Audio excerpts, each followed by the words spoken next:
sorry to have kept you waiting. As you know, we are gathered here for the reading of the will. The last will and testament of the late Francis Xavier Mahoney, who passed away at the age of 87 years, leaving an estate of over $500,000. I'm sure you're all aware of that fact. Did he say $500,000? Did you hear me? Michael, please. Excuse me. Excuse me a moment while I see if I have everything in order. Joe, what was that lady back there?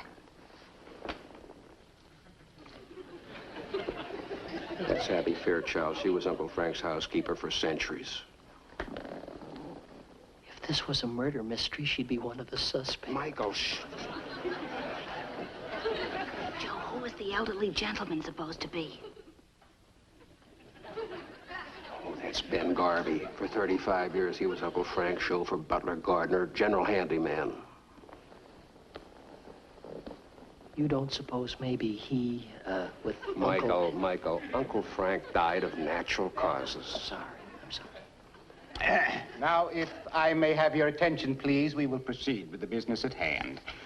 I, Francis Xavier Mahoney, being of sound mind and in full possession of my senses, do hereby constitute this my last will and testament.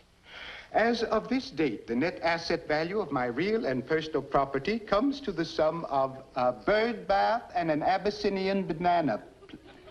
Bird bath. Oh.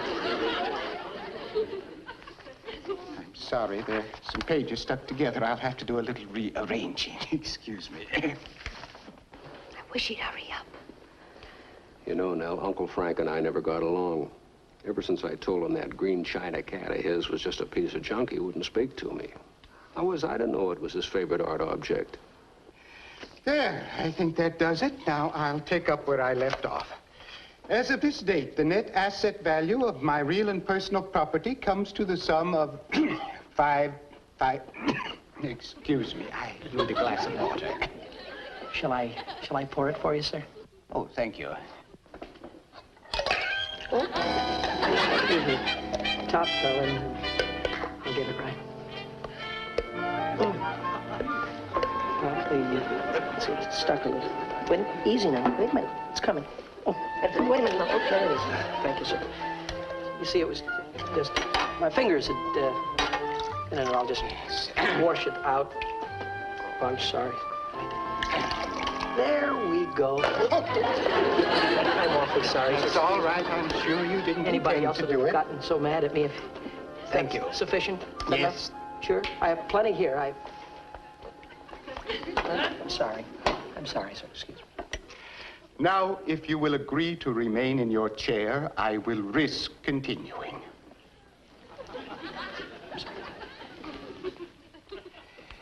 The net asset value of my real and personal property comes to the sum of $530,280.95.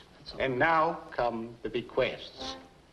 To my faithful, loyal, and hardworking housekeeper, Miss Abby Fairchild, who has served me well for the past 23 years, managed my household efficiently, anticipated my every wish, prepared my meals, and paid all the bills with never a word of criticism or complaint, I give, devise, and bequeath the sum of $1.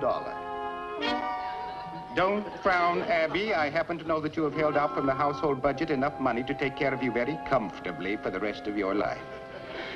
And to my loyal chauffeur, gardener, and jack of all trades, Ben Garvey, who has been like a right arm to me for the past 30 years, I leave the sum of $1.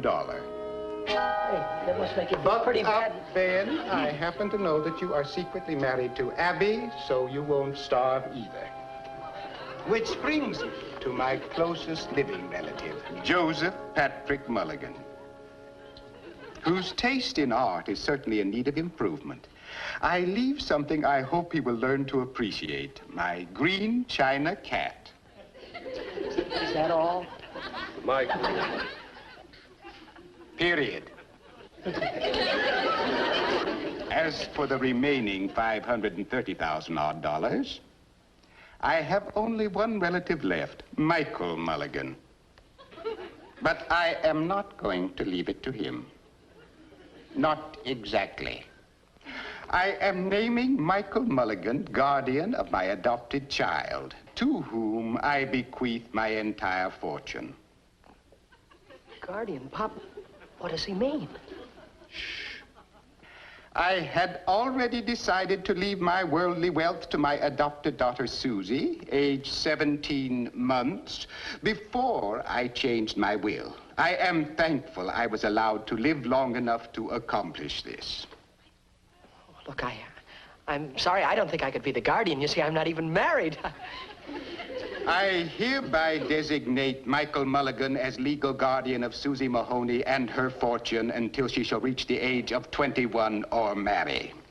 Oh, but really, Mr. Lowe, Michael can't think of assuming the responsibility of caring for a baby. Of course not. He's too young. It's entirely out of his line. What was Uncle Francis thinking of to do a thing like this? Oh, just some more revenge because I criticized his green china cat. Mr. Lowe, we can't assume the responsibility. You'll just have to work something else out. It's entirely out of the question. We don't have enough room in our house. Coochie, coochie, coochie. Coochie.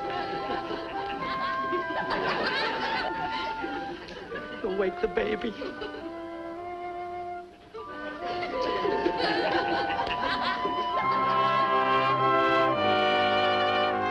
We haven't forgotten anything. Baby Susie arrives tomorrow afternoon. The darn screwdriver. Joe, watch it. After all, this is a baby's room. I think it's cute, Mickey being guardian of a baby. I can hardly wait to see them together. Yeah, but the baby will wind up taking care of Michael. No, Joe, you're mistaken. Having a baby has changed Michael. There's nothing childish about him anymore. He's settled down. Suddenly he's mature. Say, Yeah, really mature. I hope Susie can ride this thing. It's very dangerous. They're putting her through me 3 times coming through the living room. Well, Dad, how do you like the way we decorated your daughter's room? It's very nice, Pat, very nice, but don't you think we ought to have those fluorescent clouds on the ceiling that light up when the room is dark? Not at $2.78 a cloud, we don't. Oh. And this here, don't you think it's a little flimsy, Pop? And stop calling me Pop. From now on, you're Pop. Oh, yeah. Well, it's just that I didn't want her to break out of this, that's all. Oh, there'll be no danger of that. We'll have a 24-hour guard posted. I know why you're all making fun of me, making with the jokes. You don't think that I can handle this situation. Well, I want you to know I know what I'm getting myself into. Of course you do, son. In that book I read on child psychology, it told of the pitfalls that a father can look for by having a baby girl. Well, fathers, little boys can have pitfalls, too. When they're young, it's the measles. As they get a little older, it's boyfriends. It isn't easy, but it's worth every minute of the pain. That's why I wanted to give up my room and sleep on the couch. You're lucky. For a month after you were born, I had to sleep in the bathtub. I can see I'm not going to get any sympathy here. Pat, shall we go in the kitchen and check the formula? Right away, Pop. If I didn't see it with my own eyes, I'd never believe it. How long do you think he's going to neglect that hopped-up jalopy of his for the baby? Oh, I think it's sweet, Joe. Oh, Joe, What's the matter, Nell? I just realized something. What? I'm a grandmother. Oh, poor Nell.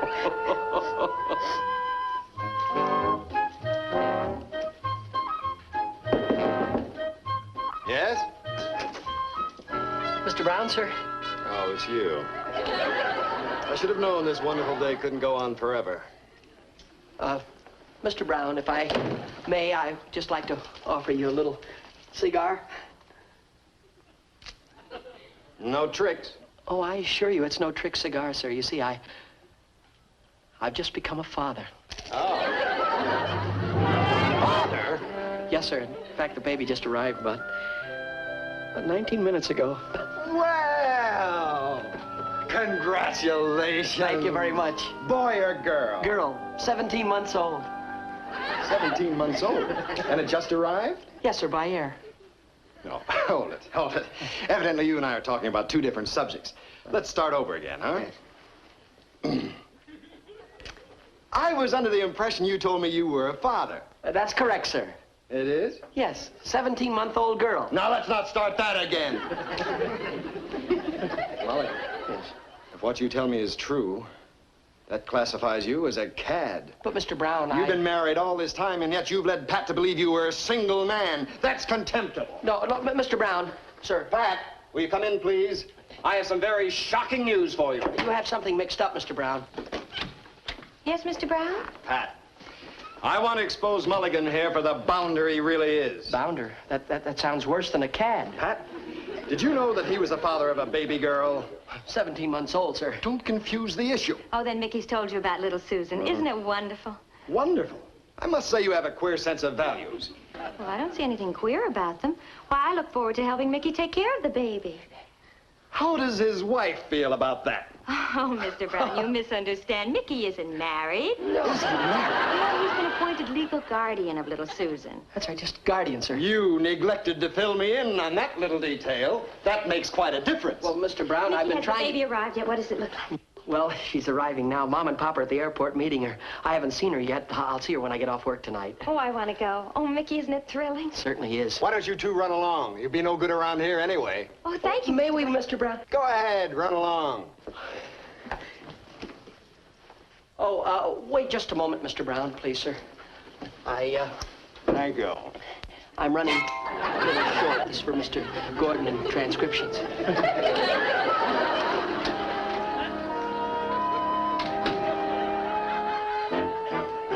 Now, don't worry about it, please. I'm sure we can straighten the whole thing out. But this is going to come as quite a shock to Michael. Yes, he sure had his heart set on that baby. Here he is. You explain to him, Joe. Hi, folks. Stopped by on the way and got some more toys. Where is she? Michael, there's something I have to explain. to you. Later, will you please, Pop? Father's home. Susie. Susie. Yes, Father?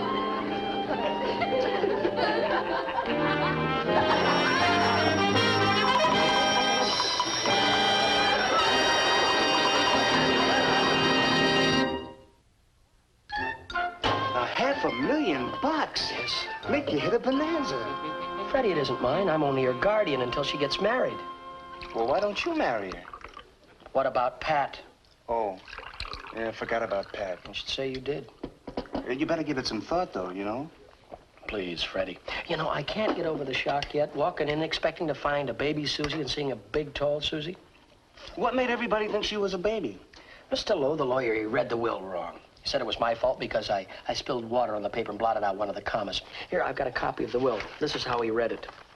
I had already decided to leave all my worldly wealth to my adopted daughter, comma, Susie, comma, age 17 months, comma, before I changed my will. Now, this is how he was supposed to have read it. I had already decided to leave all my worldly wealth to my adopted daughter, Susie, age 17, comma, months, before I changed my will. Boing, period. See how I read it? You sure gotta watch those comments. Certainly do. Oh, excuse me. I was looking for Napa. Oh, Susan. Susan, I'd like you to meet my best friend, Freddie Devlin. This is my ward, Susie. Hi. Shake hands with him, darling.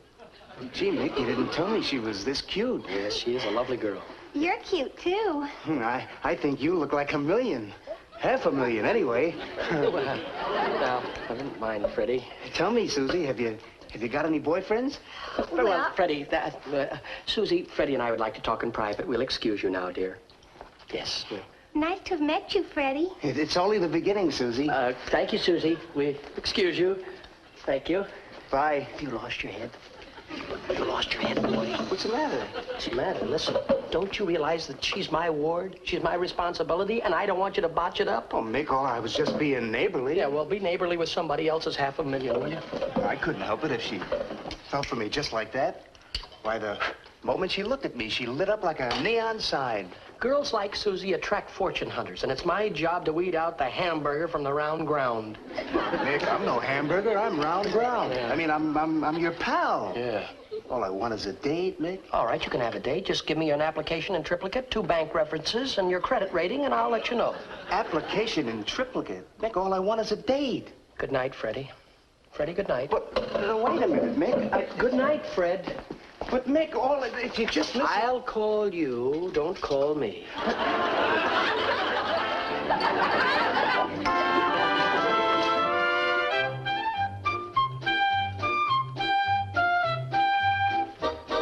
I don't know about the rest of you people, but I'm ready for bed. Me too. That should do it. And don't stay up too late, you two. I'll be right in myself.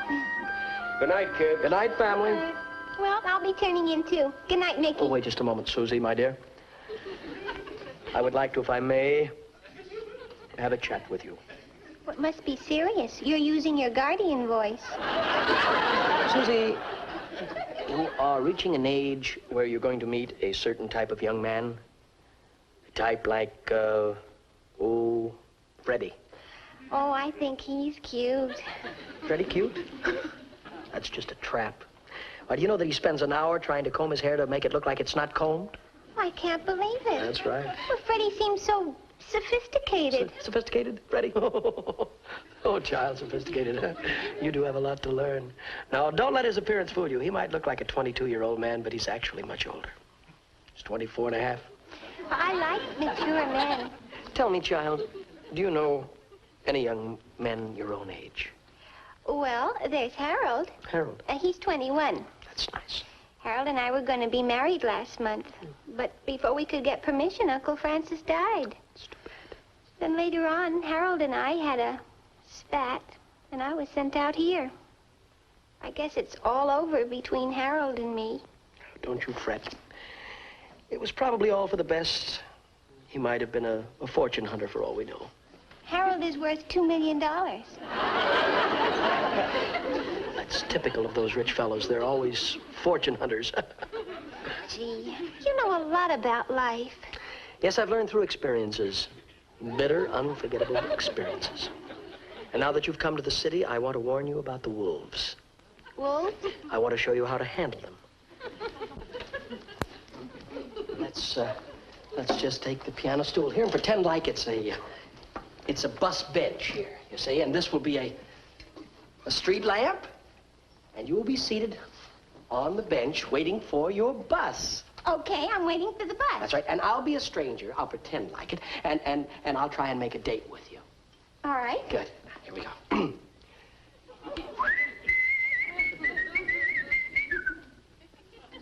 Why, hello there, little dream doll.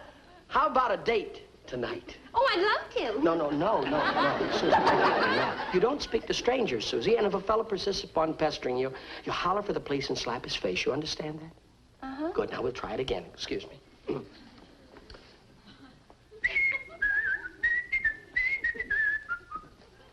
Why, hello there, little dream doll. How about a date tonight? Come on, melt those icicles. We could make beautiful music together. Look at that moon up there. Our name is written right across it. Why fight it? It's bigger than both of us. Help, police! Very good. Help, police! Now you... Help, police! Help, police! Take it easy. Help, police! Don't... Help, Susie, police! Susie, Help, Susie, police! wait a minute. Don't get Help, carried away. police! Don't.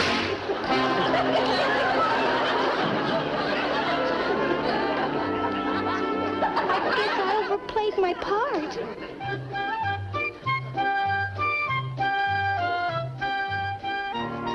Nick, I've been looking all over for you. I gotta Fred. get something off my mind. Yeah, I want to talk to you about some Susie troubles I've got, too. Well, that's what no, I want. Don't talk here. Let's keep moving so it looks like we're busy. I want to talk to you, Mick, about Susie. I don't like the way you said that, Freddie. I don't like the way you said no, that wait, at all. Wait a minute. Look, I don't want to talk to you as my pal, Mick. I want to talk to you as Susie's guardian. As Susie's guardian? Yeah. Very well. What's on your mind, son? Well, sir, I would like to ask you for Susie's hand in marriage. Susie's hand? Which one? The one with the money in it? No. What's the hand you want? I'm not interested in Susie's hand. I don't want to marry her for her money. Oh, really? I'm interested in her because I want to take care of her. I want to protect her. Yeah. She needs somebody to take care of all that money. You cad. Now, wait a minute. You're not only a cad, you're a bounder, Freddie. Mick, I'm your buddy. Look, as my buddy, I like you, Freddie. But as my son-in-law, I couldn't like you. Well, what do you mean? Well, every Father's Day, you're going to have to buy me a tie, right? Right. And you have miserable taste, Fred. No, never in a million years could I let you marry Susie. Besides, you're not going to be around for a million years. Why? Her boyfriend just got in town. His name is Harold Banks. He's from Boston. He's one of the Boston Banks. Uh-oh. That means we don't have too much time. Say we don't. I heard him say that they wanted to elope any minute. Oh, there goes the whole ball game. That's why I've been trying to keep them busy watching shows. They're in Studio A right now watching that quiz program, Win or Lose. But if they want to elope, I don't see how we're going to stop them. By keeping them busy watching the shows. And then after I get off of work, I can keep my eye on them personally. I tell you, Freddie, they're not going to elope if I have anything to say about it. Atta boy, Mick. Oh, here's Pat now. Hiya, Pat. I can't talk now, Mickey. I'm in an awful hurry. What's the matter? We're having trouble with a show that goes on in a half an hour. The contestants didn't show up. Well, can Harold and Susie watch your show after they get out of Studio A? Well, sure, if they hurry up. Oh, Mr. Brown is so upset. Oh, here they are now. Harold, Susie. We sure enjoyed the show. Yeah, well, would you like to see another one? Another one? Yes, I don't know what show it's going to be, but I'm sure you'll enjoy it. You just go with Pat, huh? Come on with me. That takes care of 3:30 to 4.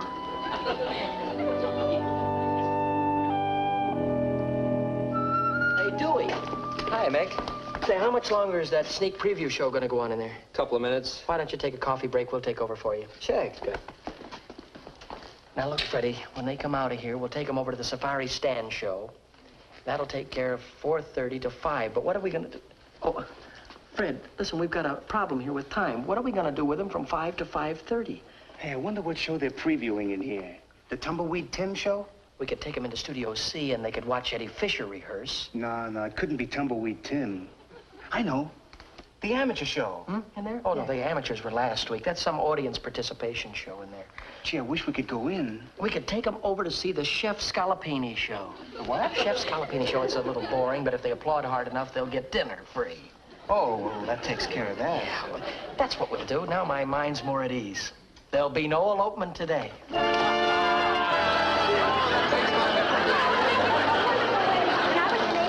They saved the day. What a lucky break for us they had a marriage license. Well, what show was that in there? Here comes the bride.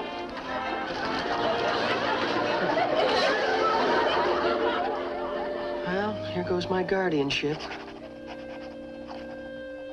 Mr. Lowe, I've finished signing the papers that you gave me, sir. We'll be right in, Michael. Better close the window here.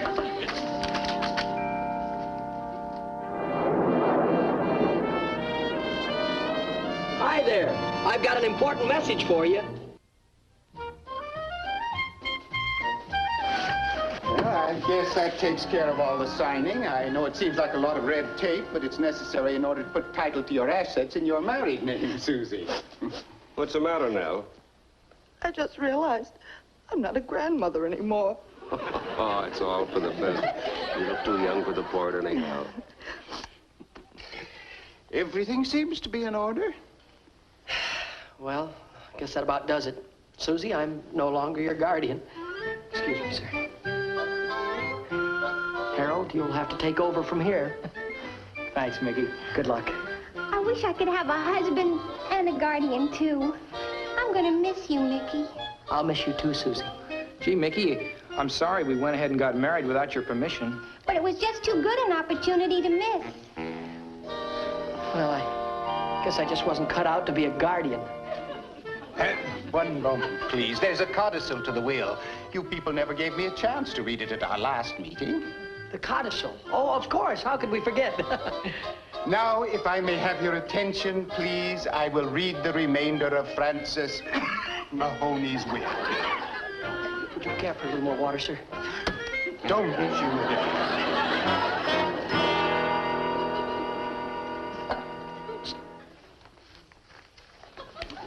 Knowing that the day will come when Michael Mulligan's ward, Susie, will marry and leave him, I wish to provide for a companion to comfort him in his loneliness. I therefore bequeath him to have and to hold now and in perpetuity my pet boa constrictor.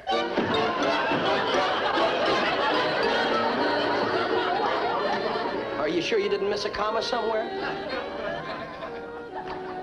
Period. Mickey Rooney will be back in just a moment. Isn't he? Oh, hi, friends. That was the good word from my wonderful sponsors who'll bring you our next show. Be with us then, won't you? And say, you know, there really isn't a boa constrictor inside this box. At least I don't think so. It's just a trick Mr. Lowe was playing on me. But if you would like to find out whether there is one or there isn't one in the box, you open it up and find out, not me.